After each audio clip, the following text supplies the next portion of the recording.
India জোটের ভবিষ্যৎ নিয়ে দুদিন আগেই চাকলা থেকে তৃণমূলের পরিকল্পনার কথা ঘোষণা করেছেন তৃণমূল সুপ্রিমো।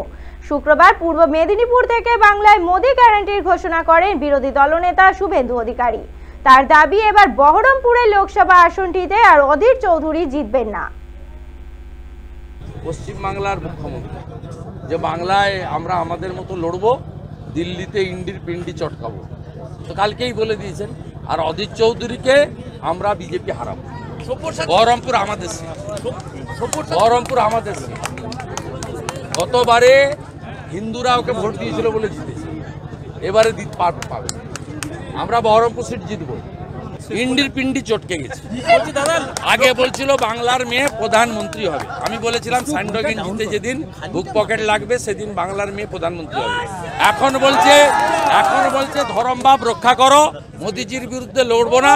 81 বছরের খাড়গেজি আপনি লড়ুন, আপনি গেলে ভোগে গেলে আপনি যান, আমি ভোগে যেতে রাজি না। লাডলি বহিন চালু হবে।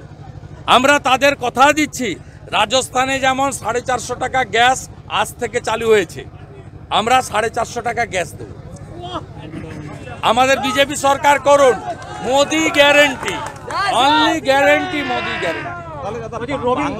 2 কোটি বেকার যুবক, প্রথমেই 30 লক্ষ রাজ্য সরকারের ভ্যাকেন্সি আমরা ফিল আপ করব। যে 6 লক্ষ ভ্যাকেন্সি রাজ্য সরকার অবলুপ্ত করেছে তাকে পুনর্জীবিত করব।